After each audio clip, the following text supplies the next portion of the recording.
Tuesday the 16th of September, a very special day today. Many reasons, but one very special reason is our producer of Canterbury Live. She is gorgeous and she's 25 today. Happy birthday, Vanessa. She is absolutely amazing. Oh my God, look at that shot. That's incredibly stunning. And there she is there. Wow, happy birthday, Ness. Anyway, we love you. Anyway, on with the show. Hello, did you watch .com last night, the big moment of truth? Yeah, right. It was .nothing, was it? Poor old Mr. .com didn't deliver, did he? And it's all getting a little bit boring. So let's hope the next 4 days are a bit more back to, you know, simple politics. But somehow I don't think it's going to happen. So who knows what's going to happen on Saturday? Well, next Saturday, pretty cool, 27th of September at Horncastle Arena, Bic Runga and Neil Finn are hitting town. And we are very lucky, thanks to iHeartRadio, we have a double pass to give away. So all you need to do to get into the draw is call Marianne on 03 3777 033 and just tell her why you should go along and watch Bic and Neil. And why wouldn't you? Well, coming up on today's show this weekend is the Body, Mind and Spirit. We just feel relaxed talking about that. So we find out more about that later in the show. But a very important month September is, for many reasons, apart from Vanessa's birthday. Blue September. I know you've heard about it. Crikey, how can you not with old Mr. Mad Butcher, left, right and centre. So, leading up first, we have Chris Jones, who's board member for Prostate Cancer Foundation. Welcome along, Chris. Hi, thank you. And blue is quite suits you well, doesn't it? Yeah. Yes, it's quite, I do feel a bit bad that I haven't got it on. And this year we've got our little blue ribbons, which we're promoting. I'll tell you what, is Mr. Key saying anything? Because you guys have planned it well, the old blue campaign for this Saturday. Hey, let's talk about over 3,000 Kiwi men are diagnosed with prostate cancer annually, and we lose around 600. 600 every year. There's a lot of people, isn't it? That is a huge amount, and a huge amount of families, of course. Exactly. That's about the same number of people who die of breast cancer each year. So it's a huge number of people. We're on par. So what should our men be doing differently, do you think? Paying that in mind. Yep. Men, we look after our motor cars. We take them for a warrant every 6 months or a year now. When do we take ourselves? So one of the messages I like to get out there is, guys, go to your doctor when you're well and go for a checkup and get a set of results for you when you're well. So then when you do present sick, your doctor's got something to compare against. So take yourself for a warrant of fitness. That's one of the things they can do. And for men in the 40 to 70 age bracket, if they're over 40 and there's a family member, a father, a brother, an uncle who's experienced prostate cancer, start that conversation with their GP about testing for prostate cancer. There's a blood test and a digital rectal exam. And then for men without that family connection or concern about their health, we like to say men over 50 and between 50 and 70 to get along to your doctor and have the blood test and the digital rectal exam and start that conversation.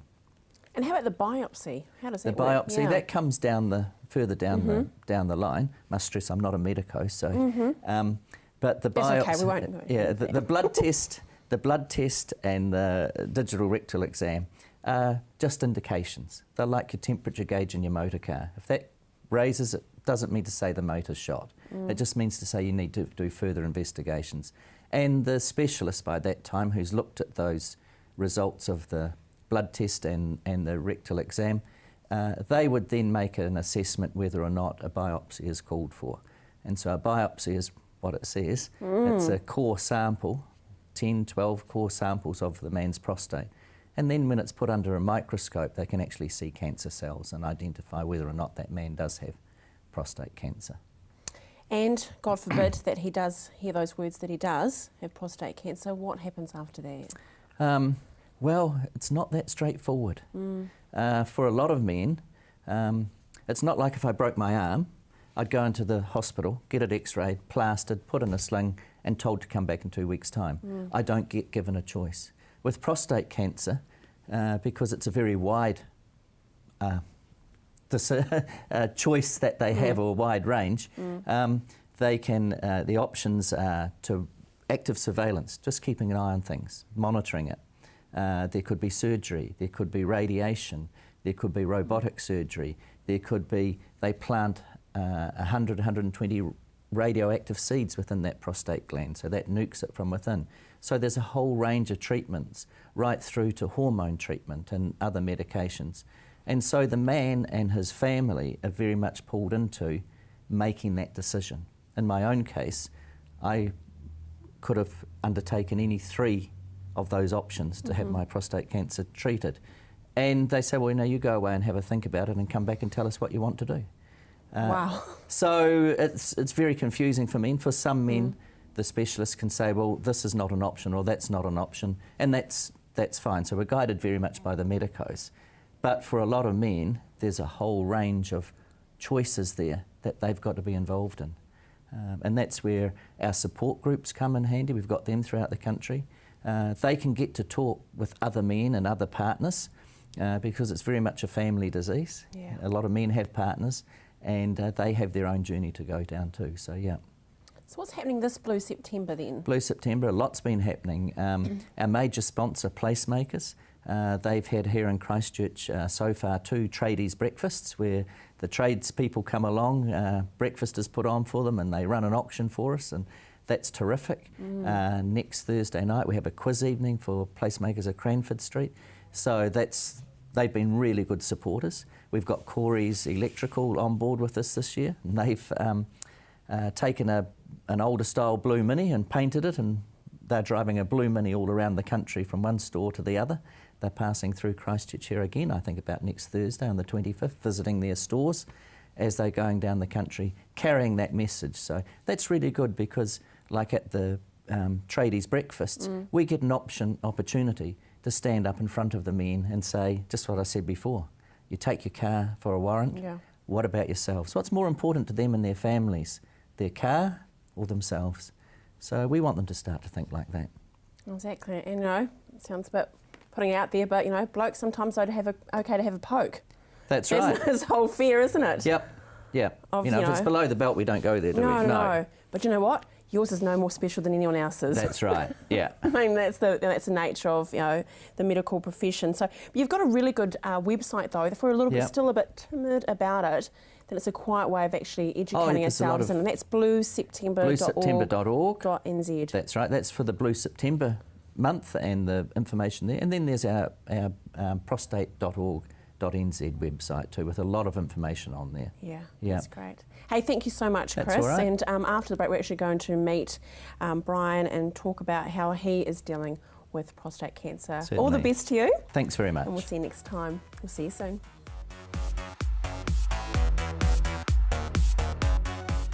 Have you seen something you like? You can purchase a copy of CTV's own shows so you can watch them again and again. So give us a call on 3777 033 and order a copy today. Come on down to Ferrymead Golf. Care for a game of paintball? How about some swings on the old driving range? Or on our par 3 9-hole golf course? Test your skills on the mini golf course or have a go at the airgun shooting range. Then relax at the Wow Cafe with one of our super succulent Wow Burgers. Whether you want to perfect your swing or are looking for a fun family day out, come down to Ferrymead Golf, 50 Ferrymead Park Drive, right next to the Ferrymead Heritage Park. My son's helped me greatly with my independence now that I've got more mobility. Mum, I've been looking into stand assist chairs from More Mobility. They recline back with a footrest, then when you want to get out of them, they stand you up. You can even sleep on them. More Mobility can bring one out for a free trial. There's even electric beds too. What do you think? For more range and more expert advice, see More Mobility, corner Clarence and Princess Streets off Blenheim Road. What a difference more mobility makes.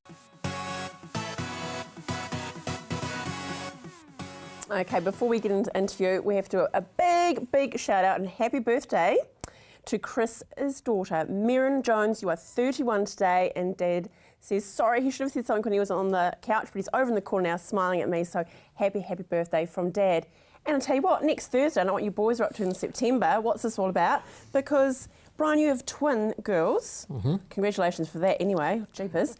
And they're both turning 21 next Thursday, That's the 25th of September. So you better look there and say happy birthday for next week. Happy birthday, girls. Good on you, Dad. So let's talk about that, the P word. That's prostate, that is. How did you find out that you had prostate cancer? Well, I was kind of lucky in as much as I'd worked overseas for a number of years, and as part of my employment, I had to go and have a medical, key personnel insurance, and so that was part of the game that was played. So through that I built up a history of prostate and PSA readings. So that worked very well, and I had no particular symptoms. When we came back to New Zealand in 2001, I had some kidney infections and urinary tract infections. And so with that other information, when those conditions came along, there was more PSA scores done. And then 2 years ago, again, with not much in the way of symptoms, I had a PSA score done, and it had suddenly gone from 6s and 7s to 20. A month later, it was 90. And at that stage, then the specialist got involved, and they started looking at what I actually had and where it was, and things progressed from there. Wow. So tell us about the day that you actually were told. I mean, that must have been very surreal. Were you on your own, or? Yeah, a typical alpha male behaviour. Oh, really? Okay. Yes, I was... Okay, radio. Okay, I'll try and be yes, a token I decided enough. that this was my cancer, my disease. I was taking control of everything. I didn't tell my family for some time. And when I did tell them, I told them how they would think about it and how they'd react. So absolutely perfect alpha male behaviour. Now, strange as it may seem, that didn't work that well in the end. And Funny that. Yeah, it was a bit of a shock to me. So it took some time before I realised that this battle for control, you can't have that. You can't play that game. It is your own body doing this to you. You don't catch it off a stray dog. It is your own cells doing this. And so although that takes a great amount of control, or the feeling of control, away from your life, you have to get past that. You have to share. You have to talk to your partner, talk to your family, help them understand, and in so doing, help yourself understand. So there's quite a distance between the day you're told and when you finally get to a point where you start living reasonably with cancer. What's reasonable, though? It's a funny word to use with the word cancer, isn't it? Well, it's... Okay, I'm probably slightly strange, but... Don't worry, so am I. the idea of dying with cancer is probably the easiest part for me to get my head round. The issue really is living with it, because although my condition is metastasised, so it's outside the prostate, it's in other parts of my body, I still can expect, a number of years, an unknown number of years. And I've got to live in that time. It would seem terribly wasteful to not put yourself in a position where you could live well in that time. And so when I use the word reasonably, you've got to find your way to that reasonable position. The journey for me took me to some very dark places, because of course one of the things you can do when you feel you've lost control over your life is to end it. And so I had to go to some very dark places, and I went there alone before I realised that by talking to my family and being honest with them, and then I discovered the support groups that the Foundation runs and the Cancer Society runs, and from that then you find out where this reasonable place in life is, and you find out how to live with cancer. Well, I think you're doing a disservice about saying you're strange, because I think you're very brave to actually, go and do something about it. But there's a lot of men that put up a front. So what's your message to the other blokes out there who are not going to catch it from a dog, but need to do something about the dog? Yeah, there's certainly, and look, I can only reiterate what Chris said, that the warrant of fitness is important. And I'm lucky enough to have a very understanding employer who appreciates that the staff are the key to a good business, and so there's a lot of businesses now put effort into making sure that their people are aware of these things, and from every individual's point of view, by having that warrant of fitness, sure, there might be some bad news at various times, but at least you know, and if you know early, you have choice. And that's what I was going to ask you, is early detection, does that help? As Chris said, there's a wide range of possible treatments, but the earlier things are detected, the greater those choices are. In my case, because the disease was fast moving, and there is a thing called a Giessen score, and that determines how active the cancer is. In my case, that score's 8. So because it had already moved outside the prostate and because it was quite aggressive, therefore surgery and some of those things weren't an option for me. But hormone treatment has worked and effectively put the condition into a remission that could last for years. So there are choices and there are things to think about, and it's not necessarily a limited experience. You do get a chance to make some decisions about it. But if you find out late, well, that's a different story. So go for the warrant. Exactly. And thank you for sharing your story with us. And I believe, maybe unintentionally, I think your story is actually going to help out some other sufferers out there. So well done to you. And enjoy the girls' 21st birthday next week. I'm sure they'll enjoy their dad with it. Thank you so much. Okay. Well, join us after the break. A bit of relaxing time now about the body, mind and spirit. Join me after the break.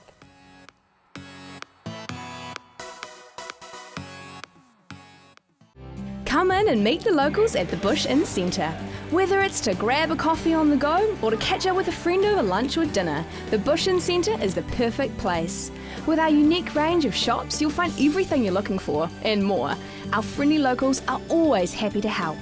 We have plenty of parking at the Bush Inn Centre, making your shopping experience just a little bit easier. So come in, meet the locals and shop Bush Inn. You'll find us on the corner of Riccarton and Waimari Roads. Come on down to Ferrymead Golf. Care for a game of paintball? How about some swings on the old driving range? Or on our par 3 9-hole golf course? Test your skills on the mini golf course or have a go at the airgun shooting range. Then relax at the Wow Cafe with one of our super succulent Wow Burgers. Whether you want to perfect your swing or are looking for a fun family day out, come down to Ferrymead Golf, 50 Ferrymead Park Drive, right next to the Ferrymead Heritage Park. Have you seen something you like? You can purchase a copy of CTV's own shows so you can watch them again and again. So give us a call on 3777 033 and order a copy today.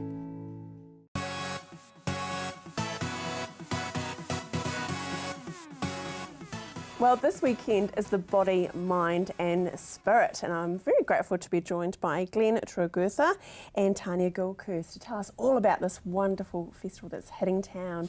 How are you, Glenn? Not too bad. You good? And Tanya? Excellent. Excellent. Yeah, good. That's As you should. Yeah. Do you feel like you need a bit of body, mind and spirit relaxing this weekend? Oh, I'm craving it. Yeah. You're a bit pent up at the moment. A Hey, lot of stress organising. let's dispel one thing about the Body, Mind and Festival, that we have a long flowing hair and daisies, bare feet. It's all about hippies. It's not. That's the So we're going to say yes, it is actually. Of course it is. No, I mean, it's a great thing about the festival is that it's for anyone. And the crowd is just so diverse who's coming along, from kids right through to elderly in every walk of life, really. So it's certainly not what a lot of people would expect it might be. That it's not Takaka. So. And let's talk about, especially after the earthquake, a lot of people were looking for some spiritual healing. And I'm not saying religion, but they felt they needed a bit of healing. Do you find there actually has been an increase in people looking out, reaching out? It's something we really noticed. Immediately after the quakes, then things were a bit quiet. Everyone was kind of doing their thing and focusing on survival, really. But now everything's changed and people are really looking for alternatives. They're looking for different solutions to the way that they were thinking before. So it's good that people are opening up to things that are a little bit different to their own kind of expectations of life, I suppose. Exactly. Now, Tanya, you're a bit of a groupie, aren't you? I am, When yeah. it comes to the Old Body Festival. Yep. So let's educate us. We come along for the first time. Take us on that journey when we walk through the door. Oh, when you walk through the door, it's kind of fun. There's friendly people, you know, there to pay your money to or give you tickets to. That's all good. Up the stairs and out into the exhibition area, and there's just, I would, if it's your first time, I would take a moment just to breathe and have a look around and just walk around and have a look at what's going on. You can do anything there from going to get a Reiki healing to buying crystals to having a look at one of my favourite stands is the one from the Buddhist Centre, you know, for the Tibetan Buddhist Centre. It's really nice. It's nice to have a conversation with the people there and have a look at what's for sale, and it's like stepping out of the world for a bit and into something new and relaxing. It's nice. What a great description. So who can we expect to be there this year? Well, it's, one thing that we're noticing as well is that as the festival becomes a lot more well known, we're getting more and more international people arriving. So one of our big speakers this time is Jörg Michael West. He's coming from Germany, especially for the festival. So fantastic. He's in Germany the week before and in Germany the week after. So it's pretty exciting to have him along. So he's talking about mental healing and particularly with distance healing, how he works with that. So that's quite cool. We've got a lot of classic favourites, Medicine Crow, who was on the show in March. Yes. Julie Reid is back, actually, which is quite exciting. She moved up to Wellington. She worked with Hayden Ralston, the cyclist, with NLPs. So, that's right, and because Reiki. he contributed Reiki to the healing with his heart problems. Yeah, which it's is all kept a little bit quiet. I know, but isn't that cool though? Cycling New Zealand don't want you to know that. But he's been quite vocal about it. But you know, so that's great to have Julie back. She moved to Auckland, so she's coming down for the festival. So it's really good. Leslie Evans doing a past life regression. We've got Geshe, who we talked about from the Tibetan Buddhist Centre, who's doing an introduction to Tibetan Buddhism, which is pretty cool. I'm going to that. Very good. see Tanya there, the old groupie. Yep, cool. We've got Liam, who's coming back, Liam Phillips from Australia. He talks about access consciousness. So he was the founder of Curing the Incurable. So. Oh, you've teased us enough, I think. I think we should talk end about of bits and pieces, Exactly. And you've got a great website, bodymindspirit.co.nz, and it shows us actually who's going to be exhibiting there anyway. But you're very generous. You've given us 3 double passes to give away to the festival this weekend. So you will go into the draw if you call Marianne on 03 3777 033, but you'll also see the details on our Canterbury Live Facebook page. If you haven't liked us, you better, or you might not get a ticket. But anyway, no pressure. Hey, all the best this weekend. I certainly will be down Sunday, I think that's what I've penciled out for. But it's this weekend, Addington Raceway, open both days, 10 to 6, adults $10, children are free, and there's weekend passes, $15. Too easy. Excellent. Thank you both so much.